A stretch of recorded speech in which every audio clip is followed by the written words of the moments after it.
Welcome. I'm Regie Routman, educator, storyteller, teacher, colleague, family member, and friend. I'm going to be telling you a remarkable story about learning to read in anxious times and putting that story in the context of what's most important in teaching and learning. What is it we most want students to remember and take away from this challenging time? Surely it's not test scores, tedious assignments, or a focus on skills. We want, I believe, to support every student to develop a learning story and a literacy identity that dignifies and celebrates each learner's unique strengths, interests, curiosity, and intelligence. At the same time, we also want to focus on the social, emotional nature of learning and ensure we develop trusting relationships between teacher and learner. Crucially, through prioritizing high expectations, meaningful content, and wide choice in the text students read and write, we can bring joy into teaching and learning. One of my biggest learning lessons has been how much the right text determines the reader, his or her engagement, success, and sense of agency. The story I am about to tell you brings all of these factors together in a way that has been life-altering in the best possible ways. Following this brief introduction, you will now be listening to the audio with an accompanying transcript of the keynote I gave to several hundred educators in mid-April 2021, in the midst of a pandemic. Half the attendees were in person, half were virtual, with almost all coming from the United States and Canada.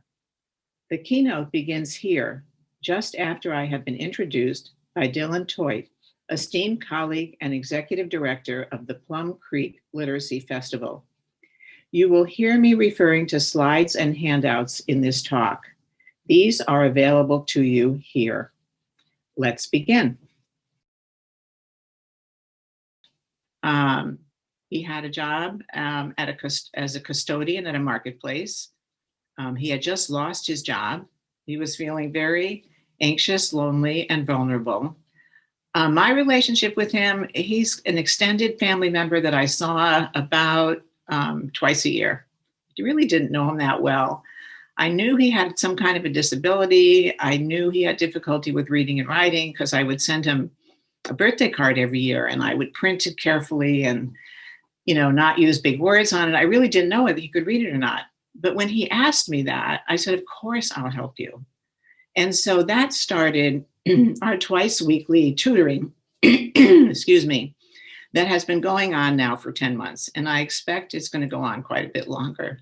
I see him twice a week, every Tuesday and Wednesday at 10 a.m. in the morning. He calls me right on the dot. Well, once I said yes, I had really signed an invisible contract to teach him. And I had no idea how I was going to teach him. I didn't know anything about his past background. I didn't know what kind of disability he was, but I knew that I had to teach him, that it had to be joyful, and that it had to be life-changing. And so what made this particularly challenging was not only were we virtual and remote, but all of the learning that has gone on has been using just two phones. He had never touched a computer, doesn't have a computer, does not have email, had never done email, had never texted. So that was pretty limiting. So we had two phones. We had his iPhone and we had my landline. Now I have an iPhone, but I only use it for texting because we have a big hill behind our house and the reception's not good enough. So there it was, phone call, and that was it. And so I'm figuring out how.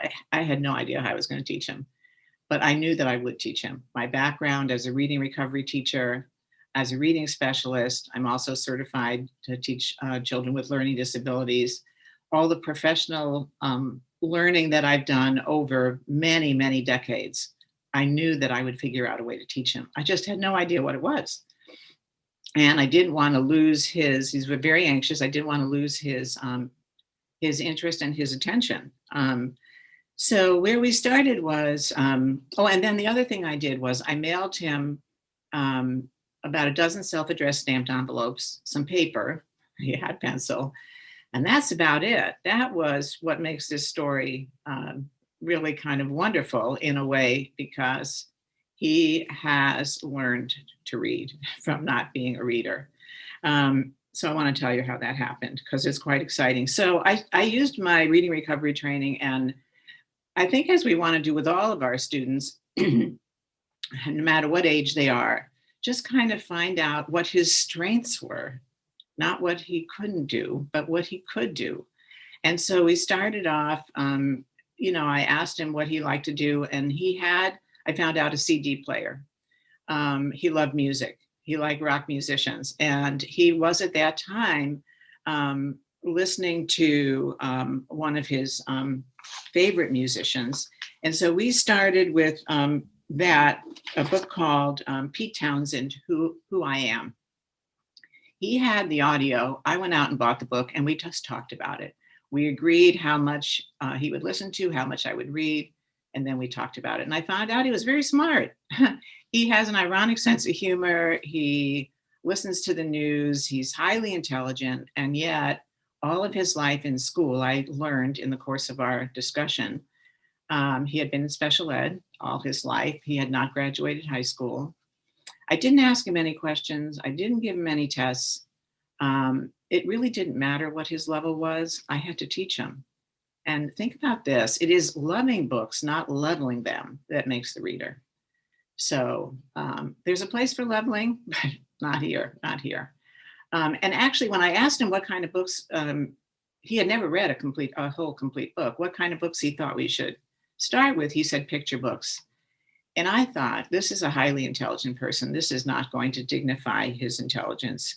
So after we talked about the Pete Townsend book, not reading it, he's listening to it. I'm reading it, we're talking about it, making connections to both of our lives. Then I chose this book, Trevor Noah, Born a Crime. And I got him the audio tape, same thing. Talked about it, didn't have him read anything. But he chose to abandon that book, which was okay. He kind of lost interest in it.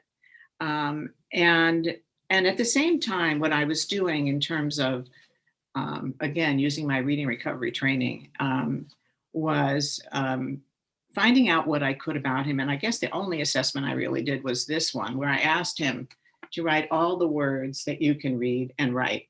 And this was in, I hope you can see that. This was in July. You can see, write all the words you can read and write, even with prompting. At 53 years old, mom, cat, look, can, dad, see, today, shop, rain, joke. That was it. The other thing that we were doing was I did a check-in with him every day. And this is so important. And I think we have to do this, whether you have one student or 30 students. How are you today? Sometimes the check-in with him would be the entire time that we were meeting, because he was very emotionally distraught a lot of the time. And you can't learn when you're in that state. And that social emotional learning, it's not a separate subject. It is part of everything. It's just part of what we do when we're teaching. We have to be tuned into that social emotional aspect. And so I would ask him, how are you? And in the beginning, not so good. And I started writing down in a notebook just the words that he was saying. I didn't know why I was writing them down at the time, but it felt important to know what his state of mind was. And then I would send him in an envelope, and this is the only one I'm sharing because I promised Ted I wouldn't embarrass him. And his stories are so personal, so I'm just sharing this one. And I called them stories, but this is what he said early on in one of our check-ins. I said, how are you? And he's telling me about his cat. He's worried about his cat who's sick. His cat's name is Rosie. And these were his exact words. I got her from the rescue shelter. She was in the back of the cage and she meowed at me right away. That's what sold me about her. She was a replacement for my old cat who I had to put down because of a urinary infection. Dealing with two hardcore things at the same time, my sick cat and being jobless, has been terrible for me now and in the past. So when we would meet and whatever he was dealing with, I realized the way he was putting together with language, it sounded like he was a writer, actually. And I started sending these to him. And when I asked him, how did it feel like to see his thoughts in writing? He said, it's something to see it on a piece of paper. It's weird to see something you feel written down. It gives things a whole different sense of meaning. It's good to see it. It does help me think of myself as a writer. Um, and Dylan, let's, if we can just show the beginning slides, and I'll come back to his story just to lay a little groundwork for what I want to be talking about. Are you there? I know you're there. Okay, thank you.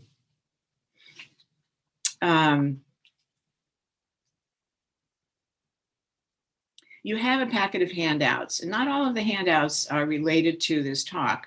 I wanted you to have a lot of resources. And this one is really important. I want to make sure that we talk about this a little bit. I don't think of him as learning disabled when I'm working with him. My guess is I don't know what his disability is. Probably dyslexia. I don't know. I have no idea. And it doesn't matter, actually. Wait, go back. So I think of him as being differently abled. He's very talented. He's very bright. And so what does this mean in terms of that label? We have to be teaching with an equity mindset, equity for all mindset. We have to be opportunity makers. What I want kids to come away with, and what I want Ted to come away with, and he's the hero of this story, not me, is that I've created opportunities for him to succeed. And that means using authentic assessments focused on strengths. And those authentic assessments, most of them are not tests. They are the writing, they are the speaking, they're what I'm hearing him say, his showing up. We'll talk more about that. Texts that engage him, really, really important. And making sure that he is successful every single time. Otherwise, why would he come back? And making sure there's lots of support and choice.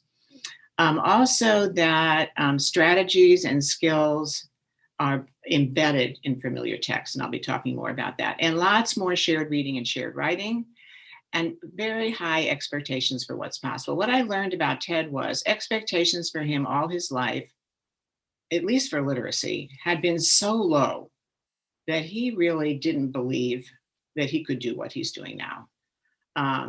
And that low expectations on the part of adults are the thing that hold kids back, I think, more than anything else. Okay, if we can move to the next slide.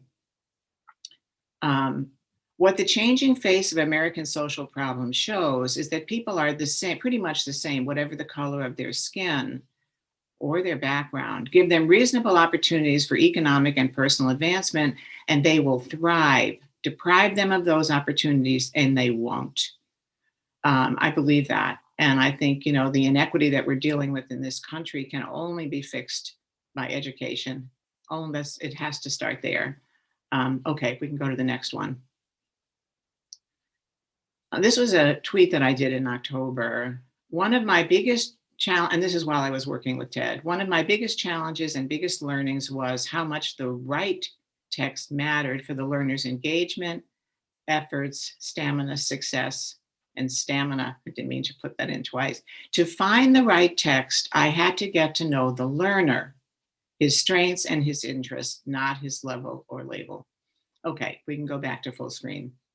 So I think the biggest challenge was, no, we want to go back to full, if we can go back to the full screen. Thank you, okay. The biggest challenge was, what was I going to use for a reading text? So we started with his stories, and I used, and the word work went there as well. Let me show you. So you saw his story, and what I told him, because I knew he had to have phonics. I had no idea what he could do or what he couldn't.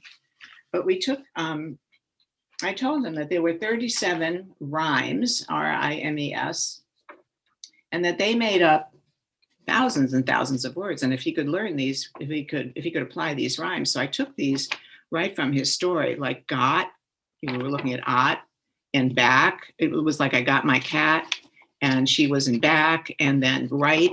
So we're looking at right here, just 3 rhymes, ot, ack, and right. And they came from his story about his cat. And then I had him, this was what he did at home. I had him write these words. At first I was giving the words, and then he was creating some. Then he sent it to me in an envelope so I could see whether he wrote it correctly. Then I sent it back to him. So eventually he had 2 folders. One I labeled stories, one I labeled word work. But here's the thing that I learned. the word work wasn't going to make him a reader. This is really important. Now, when you're working with really young kids, I would say kindergarten and first grade, this may not be true. Probably is not true, but with older readers, they have to be reading, and then the phonics work makes sense to them. So I tried a lot of things that, would look great in a lesson plan, but didn't really work so well in practice. So here was one of them. Tricky words to learn by heart. Oh, because he could not text. One of the things that was happening, and so it's so important to kind of look for the helpers, where are they, is that when I asked him during the time of our working together, a couple of months in, do you think you're getting better in your reading? And I said, and he said, yes. And I said, how do you know? And he said, I can read all the texts that my best friend sends me. Well, that was eye-opening to me. And the best friend had taught him how to text me and other people with a voice. Now, why hadn't I thought of that? That he didn't need to be able to write. Now, he knew he couldn't write very well, and he was embarrassed about that, because I asked him to send me a writing sample. And when I asked the second time, and he said, don't push me, I'm looking for just the right card to send you, he never did send me a writing sample. He only wanted me to see his strengths. And so I still haven't seen a writing sample. And right now, that's not that important. But once he could, I knew that he could read the text. This is what I thought. I was being quite clever here. Tricky words to learn by heart, word that you can't sound out. And so I was using text messages to teach these words. And this was from a book that I'm going to be telling you about. So one of the words, like he could do pretty well with some hard words, but words like though and there, he could not read those. And so I texted him, you can see this on September 29th. You read very well this morning. Here's one word from today you need to learn by heart, though.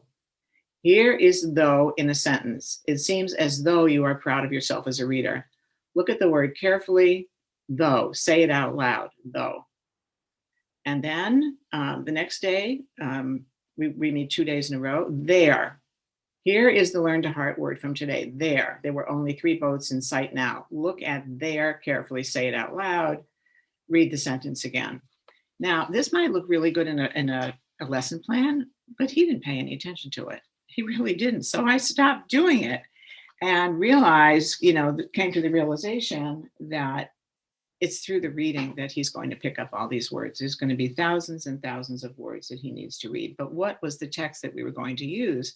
How could I dignify his intelligence? Well, I got lucky in the sense that I get the New York Times, the paper version, every day. I was born in New York, and I love the New York Times. And they had, and some of you might have seen this, in February, they had a photojournalism article called Father, Soldier, Son. And it was on Netflix, so I'm sure some of you saw it. And I love the fact that it was current. And so I needed to think about text in a different way and where he could be successful.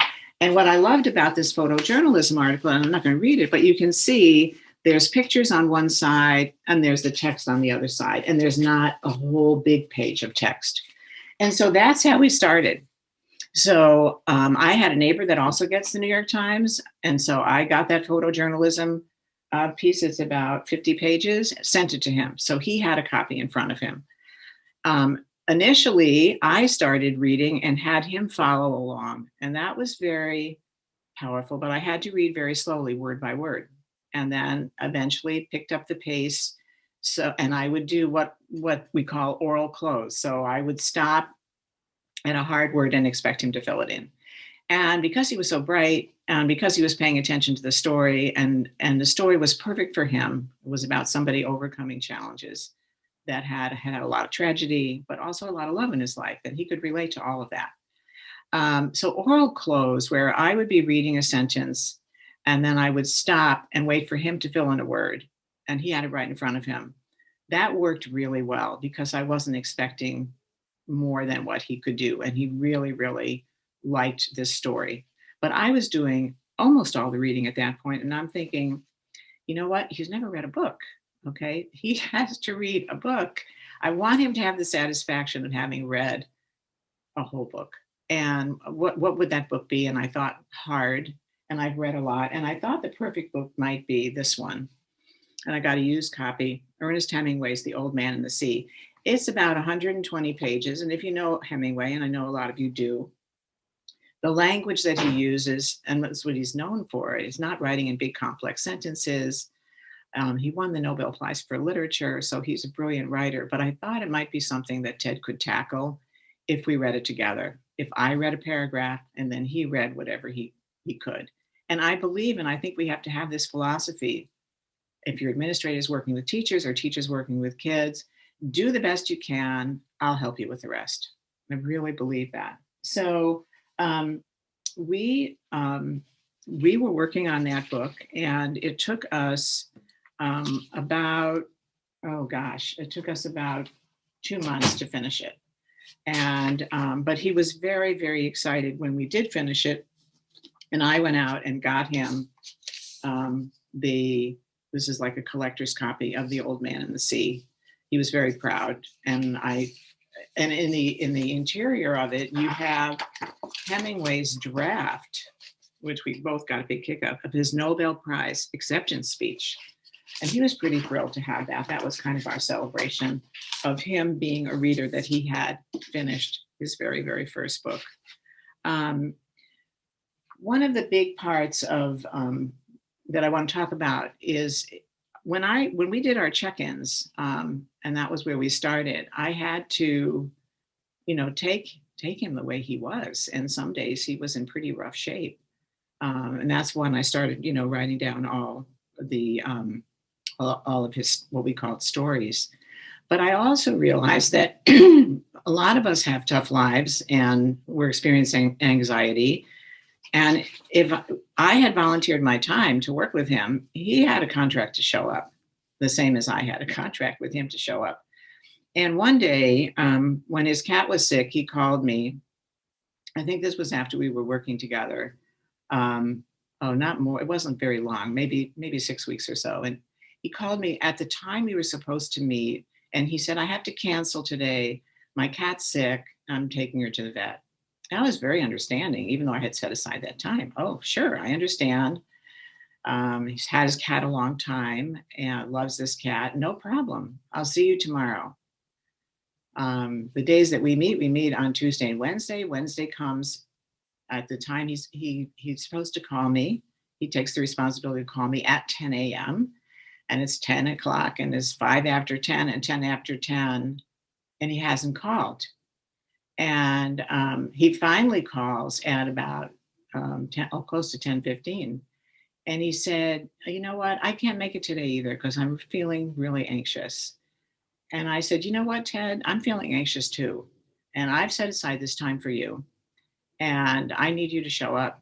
And we need to work. We need to get to work. And he was kind of taken aback. I told him it was what we call tough love. And then when we finished, our sessions then were just a half hour. That's all he could manage. Sometimes even that was too long. He turned to me, hey, that wasn't so bad. Well, what I want to tell you is he never missed another session. He never calls later than 10:01. And he said to me, now we're working together 10 months. He said, have you noticed that I've never missed a session and I'm always on time? That's an evaluation, people. The fact that he shows up, that he makes the call, that he values it. And now when he has to take his cat to the vet, because his cat is old, which is often, he doesn't mess with our appointment. He does that outside of our working time because that has become a priority for him. Also, what he has found in what we've worked out in his reading is he would have to read out loud, obviously. We were just working up with our phones. And so when we were reading Old Man and the Sea, and he loved that book, he said, the old man was just like me. He never gave up. And we got into a routine where I had bought the audiobook for him. And so it was his job to listen to the chapter or several pages, whatever he could manage, and then try reading some of it on his own, following along with his finger, and which was difficult for him because when the audio tape is going at a regular speed, right? And he was kind of word for word. But repeated reading, repeated listening, the more he did that, the better he got. the more I was reading and he was following along, and I began reading at it eventually at a normal pace and he could follow along, that was kind of a big deal when that happened. And also, he asked me, was it okay for him to read aloud? He wasn't doing any silent reading. And I said, if you like reading aloud, and he told me that when he reads aloud to himself at home, even though he's the only one there, it makes him feel better to hear his own voice, that he's got good company, and he just prefers it. So he hasn't done much silent reading yet. This is very different. I'm not talking about round robin reading where we're just checking to see, are they sounding out the words correctly? Are they being fluent? This was actually helping him. And so I shared with him, I had just finished reading Doris Kearns Goodwin's book, Leadership in Turbulent Times, and she's writing about 4 US presidents that were, how they got the country through really difficult times. And one of the things that was a big part about Lincoln as a reader, which I shared with him, if you can just see the back, this is what Lincoln actually said. This is the part in bold. When I read aloud, Lincoln explained, 2 senses catch the idea. First, I see what I read. Second, I hear it. And therefore, I remember it better. Well, he loved that. If it was okay for Abe Lincoln to read aloud and it helped him understand it better, well, it was certainly going to be okay for Ted. And so he got very good at that. He surprised me. I didn't know what our next book was going to be. And I had been choosing the books up until then. And I had picked the book, Me Talk Pretty One Day. I thought he would like that, by David Sedaris, because he's got a good sense of humor. He likes knowing what's current in the world. He liked that somewhat, but we abandoned it. He didn't love it. He did love The Old Man and the Sea. And I didn't know what we were going to follow with The Old Man and the Sea. But the week that we finished it, he called me from Target to tell me that he had just purchased the Obama memoir. I was flabbergasted. He was all excited. Regie, I just bought the Obama memoir. I was at Target and it was there, and I just couldn't believe it. I had just finished reading it. It had just come out. It's over 700 pages. It's not like Hemingway. It's very, very complex. A lot of dense print on the page. But here's what went through my mind, which is really important, I think, for us as educators, parents, just wanting to live in a positive way in the world. I did not think in my brain, this is too hard for him. What came to me was, how can I make it possible for him to read this book? What are the supports that I need to provide so that he's going to be able to read the book? So I said to him, great. And I meant it. Let me get you the audio book, which is read by Obama, and we'll go from there. Well, you can imagine the audiobook is huge because the book is huge, but he said, great. And so we started the next week with the prologue, and we read the prologue together. And then afterwards, I said, what do you think? And of course he understood it. And Obama's an eloquent writer, but it is a really hefty book. I didn't know what he was going to say. And he said, you know what? I know I could read this with your help, but I think I'll just listen to it. And then, and I thought, well, that was a good decision. And here he is taking over, choice. And this is one of the things that has changed me about working with Ted. I always believed that choice was really important. I believe it now more than ever. He has to choose, and I believe our students do as well, almost all the books that he's reading. I would say, even if you're teaching guided reading and you've got you're looking at your particular level, you're working with first graders, rather than saying, this is the book that we're going to read, maybe you could say, we could read this book, or this one, and tell a little bit about each book and let them choose. Because when we choose to do something, it's always easier to do it than if somebody has made the choice for us. So then he calls me, and here's where he really made a breakthrough. A few days later, he's back at Target. He's all excited, and he says to me, I just bought a new book, and it's going to be our next book. It's not like, what do you think? This is the book. This is a brand new book, people. It's called One Life. It's by Megan Rapinoe, And she is a world-class soccer player. And when she's talking about one life, she starts, I want to read you the epigraph right at the beginning. Tell me, what is it that you plan to do with your one wild and precious life? And that's from Mary Oliver, A Summer Day. You know, you can't see that. And that is the theme of the whole book. And it should be the theme of our lives, right? What do we plan to do with our lives, even in a pandemic? And so this book really touched him and touched me too. And here we were, I did get him the audio tape, but we were both reading the book from scratch together. And he had chosen it and he was all excited about it. I said, how did you know about this book? I'd never heard of her. Well, he listens to NPR. I didn't know he'd listened to NPR and he had heard it reviewed. And so he knew who she was. He liked the fact that she was an advocate for all kinds of human rights, that she was working on pay equity. The women's soccer players, you won't be surprised to know, are paid less than men's, even though her team had won the World Cup. They were still paid less. And so when we were reading the book, it really was life-changing for him.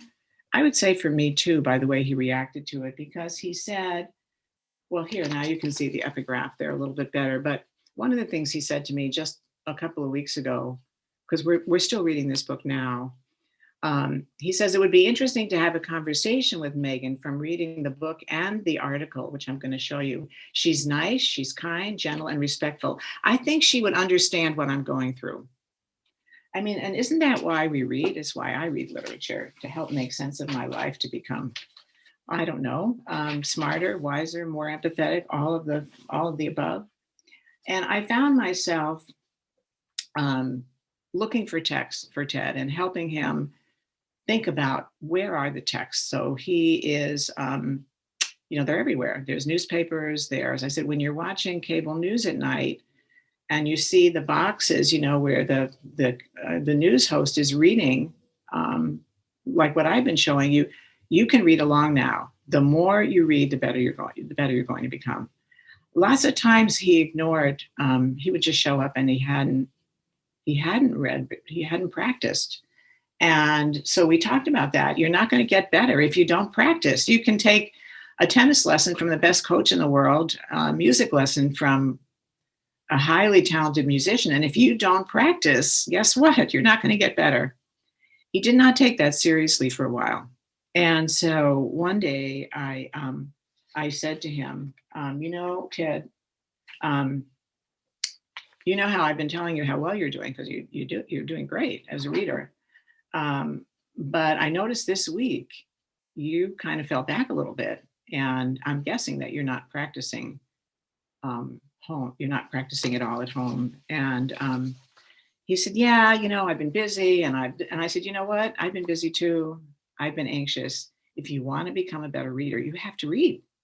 You have to read and read and read, not just the text, but everything that you can lay your hands on. And you need to practice, because remember what happened when you listened to the chapter a couple of times and then you followed along and then you tried reading it, you did much better. He's come to see how repeated reading has really helped, and repeated listening has really helped him. And then he, when I told him that you're not going to improve if you don't practice, he called me up the next day, and he never calls me by phone. We're in touch. If I'm concerned about it, we're in touch back and forth by text. He'll send me a picture. He took a walk to the beach and things like that. But he had never just called me out of the blue. And he called me and he said, this is exactly what he said. My biggest worry in you being all firm like you were with me is that I'm going to lose you as my teacher. Oh, I just broke my heart that he would think that. And it made me realize that when we give that tough love to kids, some of them must feel the same way. One of Ted's greatest assets is he's so in touch with his feelings, and he says exactly what he feels and believes. And so I reaffirmed him that wouldn't happen. And then he told me, I'm going to be doing a crash course for our next session. You're going to be so impressed, which he did. And then when we met again, he said, I had to practice really hard because I didn't want to disappoint you. And that broke my heart again. I said, you know what? this is not about me. You're disappointing yourself. You're limiting your potential. I'm your cheerleader. I'm your coach. So you're not going to disappoint me. But it did make a difference in the sense that he did start taking things more seriously. He did figure out the best way for him to practice. I didn't know what it was, but it turned out that it was a combination of him listening, just listening to get the whole overall sense of the story, and then following along, and then reading it on his own. And reading it on his own before we met was reading it out loud. Well, at the same time, we were reading the book, and this was from March 28th, the Seattle Times. I got all excited because on the very front page of our Seattle Times paper, it said, at White House, Megan Rapinoe talks of inequities and discrimination. And so I called him up, and here was the second interior page. It's all about pay equity, which is all about dignity, having agency in your lives. And so I said, go get the Seattle Times, and we're going to read this article together. And I want you to try reading it. Here was another source of text. It's not just books. And then he could, because he had a copy of it, I expected him to go out and buy it. I don't know if you can see that, but when he had a problem with a word, we underlined it. I said, okay, circle that word. We're going to come back to it. And so I did a little word work with that because I could use this newspaper article as a consumable. And so that worked pretty well. I had him take out a piece of paper. Again, I can't see what he's doing. He had trouble with the word inequity, which is an important word. And I said, write the word. He could write in, and then, okay, what do you hear? He could do that. He couldn't do quit, inequity. And so I said, okay, go look at the word. What are the two letters? Take a picture in your brain, write it, check yourself. I didn't have him send me that like we were doing in the beginning.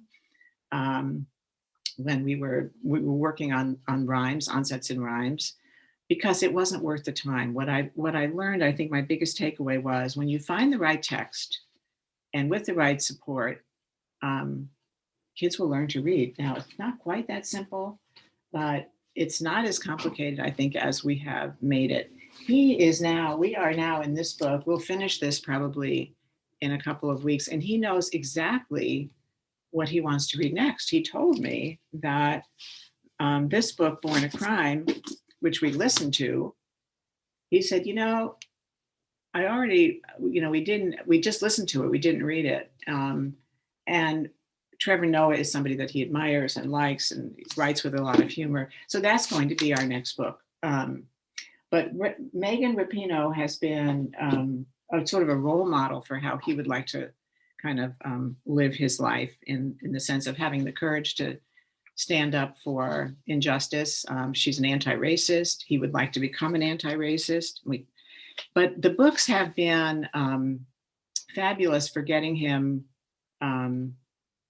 thinking about how he wants to live his life. Now, he has gone back to work part-time, a few days a week as a custodian, and he likes his job. But reading has opened up a whole new world for him. And now I'm trying to figure out how do we get him on a computer because he's scared to death of that. He's been convinced that it's too hard for him. He'll be overwhelmed. And of course, that's true in the beginning, but with the right support, side by side, which we haven't been able to do yet, he'll be able to learn to use a computer because I would love to Zoom with him and write with him and do some shared writing and shared reading. And we can't really do that now. If we can turn to the next slide, Dylan, that starts, let's see, the most important lessons learned in working with an up-and-coming reader. And you have that one in your handouts. And I believe it's, I can tell you what page it is. It's either the last page or the second to last page, but you have this one. Okay. Oh, great. All right. What have I learned with working with him? And I call him, and it's my own term, an up-and-coming reader. I don't think of him as a struggling reader, even as a striving reader. I don't think of him as having disabilities. I think of him as an up-and-coming reader with strengths and interests and intelligence. And so here are the takeaways from that. And you have that handout. Make it impossible for the student to fail. It's really important. If it's too hard for them to do, and you can't provide the supports, then find something else. Because it actually doesn't matter how good our lesson plan is and how fabulous it looks, and all of the the learning goals that we have on our walls that look beautiful. If the student's not going to learn, and if he's not going to learn joyfully, I would say, and feel successful, then it's a big so what. Relationships and engagement and the right text drive everything. Those of you who know me in my work know relationships are everything. I had to build the trust with Ted. He didn't know me that well. I didn't know him that well. And without that trust, you really can't teach anything. Raising expectations for him for what might be possible. I really didn't know how I was going to teach him. And this is where professional learning and living a life come in. It's not just about good teaching. It's about making sure that we take time to live our lives as fully as possible, so we can bring in stories to the classroom and possibilities. And then widely expand what counts as a text. That was a big aha for me, that a text is, can be something you see on television in a caption, the bus signs, getting him thinking about a text as beyond a book, although the currency of being a reader is reading books, I believe. And then honoring his choices. This was huge. He made it very clear to me that he was the one that was going to be picking the books. And it should be like that for our kids most of the time. Most of their reading has to be that independent reading where you have that wonderful classroom library, which is culturally relevant, that respects every student's language and culture, where the kids have helped organize it. And then they are choosing the books that they want to read and can read. Look for the helpers was a really big deal to me. Some of you are still, I know in Seattle, we're just opening up now with some in-person learning. So where are the helpers? And it was a big aha moment to me when I realized that I wasn't the only one that could teach him, that the person, his best friend, was able to teach him how to write a text by using his voice, and to look for, siblings, peers, grandparents, retired people in the community can come and help kids read aloud to them, help provide books to them. The helpers are all around if we look for them. And then skills within a familiar context, not an exclusive focus on skills in isolation. That's easiest for the learner. And how much time with eyes on text is really important. The quantity of reading matters, and Ted's coming to believe that. What happens with an intriguing book in a student's hands can be magical. Now, I think what happened with him is I can't tell you exactly how he has learned to read, but it hasn't been the phonics. It hasn't been the scientific part of reading. It has been getting him interested in a story that he can relate to and that can give him hope and agency in his own life, that has made all the difference for him. Okay, let's move to the next slide, if we can. And then you have this one, I'm going to say it's either your last or your next to the last slide, which is more strategies, a lot more. But I wanted just to say about reading strategies. Explicit phonics teaching is necessary, of course. We should not even be debating that. That's why I put it, but it's not enough. All right, what are some of the other things that helped him and actually made it easier for him? This is what worked. Saying the beginning of an unknown word, reading on, coming back to it, looking for the parts look at the whole word. This was a big deal for me, ignoring the small errors. You know how we want kids to get everything right. I found when I interrupted him too much, he lost the flow. So for example, until this week, he was unable to read contractions correctly, ever. And I ignored it because it didn't change the meaning. And then all of a sudden, I noticed yesterday, he's reading the contractions. How did that happen correctly? Because he's reading thousands of words now. Giving him sufficient wait time, listening to an audio text and following along visually is fabulous. Rereading engaging text and affirming efforts and successes. Okay, and do we have another one? Yes, we do. I want to tell you where this comes from. 5 important things I learned in this is during the pandemic. This came from, I was trying to figure out a way to get Ted to write that would engage him and it wouldn't be too much for him. And he told me that, and he knew we'd been talking about that together. He had a friend who said, why don't you just write down the 5 important things that you learned during the pandemic? It was like in 20, it was actually in the year 2020. And he never did it. But I, thinking that he would do it, that it would appeal to him. And when it didn't, I just dropped it. I wrote the one you see on the left as a model for him. He didn't see it, but I told him, thinking that it would help him get started. Okay, personally, 5 important things I learned during this pandemic. Loving relationships matter most. Cooking and baking feed my soul.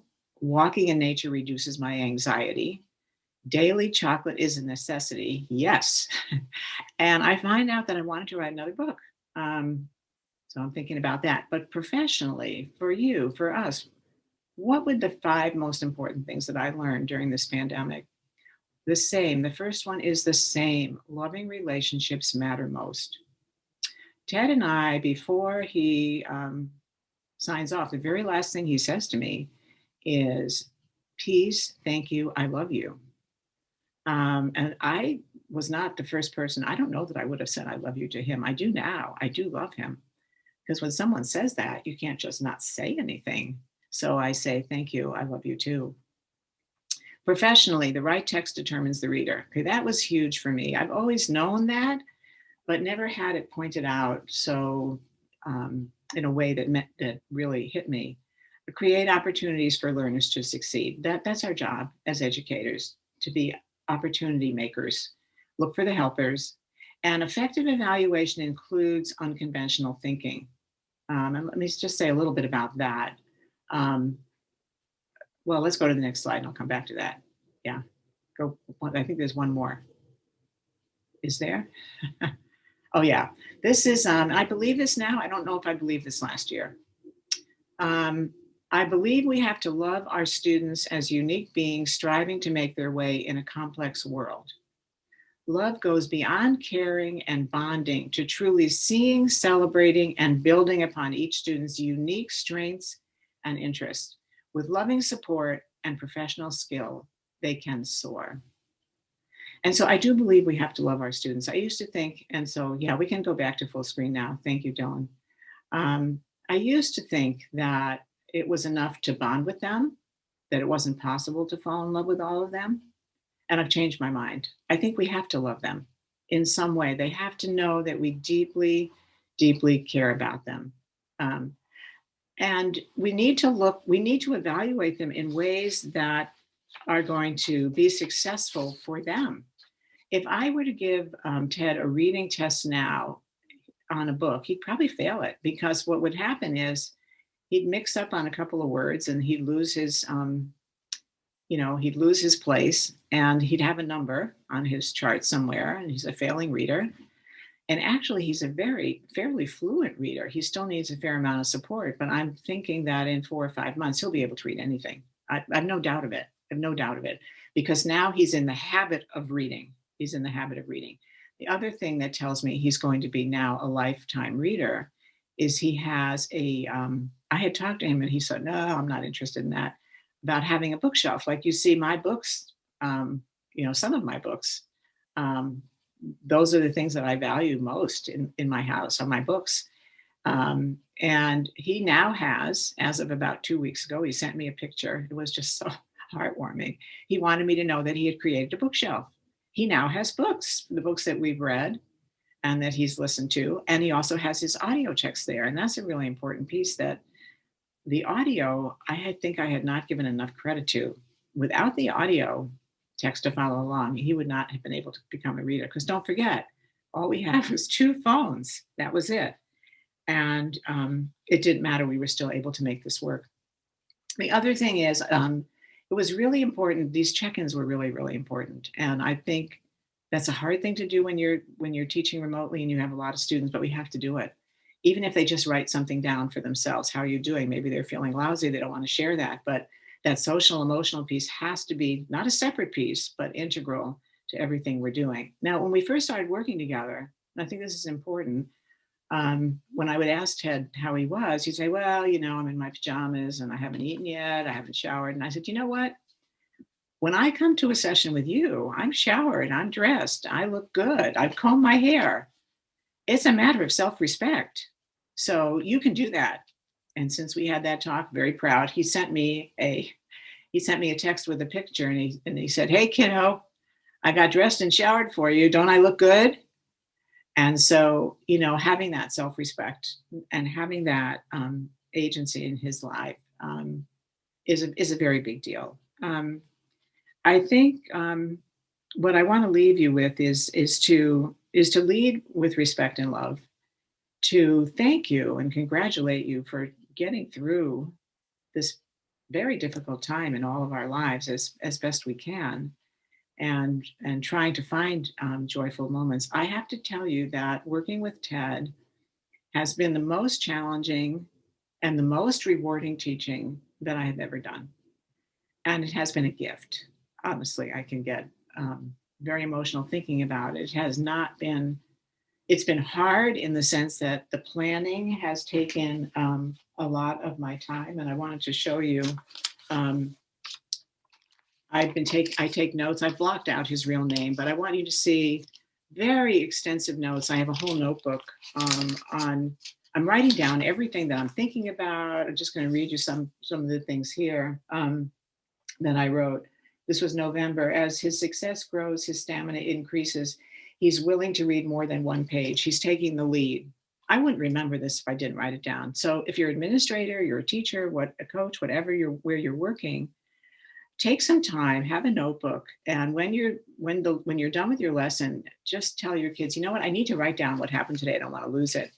And maybe they have a reflection book too, or have them take out a book.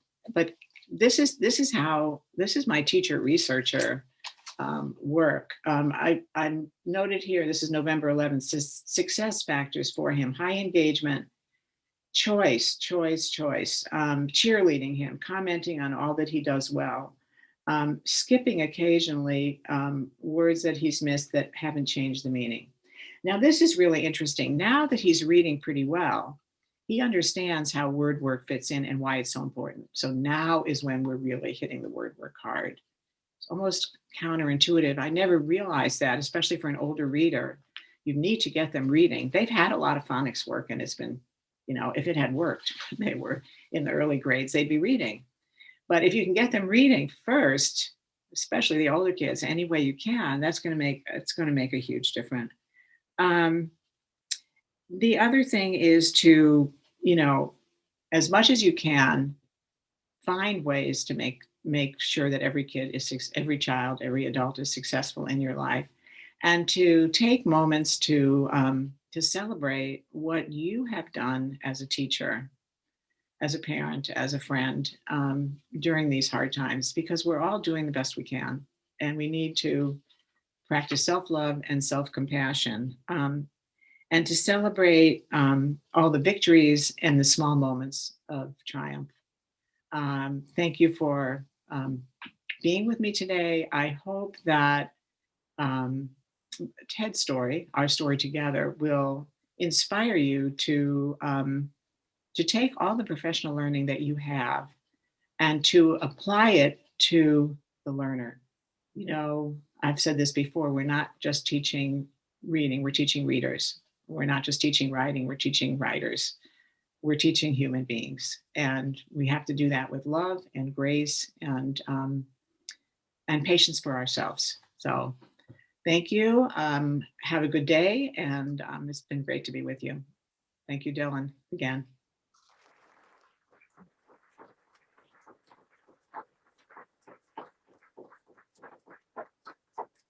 Thank you, Regie. That was such an inspiring story, and just hearing bits and pieces of it and communicating with you over the last year, it's even more powerful hearing the full start to, I'm not going to say finish, because it sounds like that there is a lot more yet to work through. I do want to ask, since you started working with Ted, have you ever met with him face to face? No, because I haven't felt safe to. My husband and I are vaccinated. He just got his first vaccine. No, we have not. It hasn't been possible. Do you think that the way you instruct him will change once you can see him face to face? I think it will change. It will change for the writing, for sure, because that has been so challenging. How do I teach him to write when we just have two phones? And so I think that is. I'm going to spend my face-to-face time with him, convincing him and showing him. I'm already working on that he will be able to use a computer. I've already said to him, because he doesn't believe it. If I had never used a computer, I would feel exactly the way you do. And I would need somebody to sit right next to me. I would need somebody to show me. I would use that optimal learning model, which is in, I think it's page 10 in your handouts. Show him how to do it. We're going to do it together over and over and over again, because he's going to need that shared experience. And then I'm convinced. And the first thing we're going to do is Zoom, so that I can share a screen with him, do some writing, take the word like inequity and say, okay, what are the two letters for, how does it begin? And then I can see, then I can teach him how to write. I don't know that it's going to affect our reading that much, because it's amazing how well he reads. I don't really know exactly how it happened, but a lot of it had to do with the relationship. I didn't let him fail. He knew I truly believed in him. That's a great question. I don't know. I'll let you know. Yeah, yeah. And one last thing. Earlier today, some of us got to hear Grant Snyder present. He has recently put out a book called "I Will Judge You by Your Bookshelf." Oh, wow. I want to recommend that to you. It's funny, but it also, the notion is that you can tell a lot about a person's identity and who they are by their bookshelves. So I'm going to recommend that to you. Oh, please. Well, I want to say something about my bookshelves here, because they're what you can see. These are just it's interesting, the fiction and nonfiction. I have downstairs in our house a whole wall of books that's children's books and professional books. But the books that that mean the most to me are on my shelves up here. I have them by author, some of them. Yeah, my bookshelves are I love my bookshelves. And I was so excited that Ted has a bookshelf in his house now. That was just amazing. Yes, it made me connect that with Grant's presentation earlier today. If you didn't hear it earlier today, I believe they'll have a chance to hear it later today. So thank you very much. I will look forward to visiting with you again soon. Thank you. Take care. Everybody say bye to Regie. Thank you for being here and starting my weekend off right.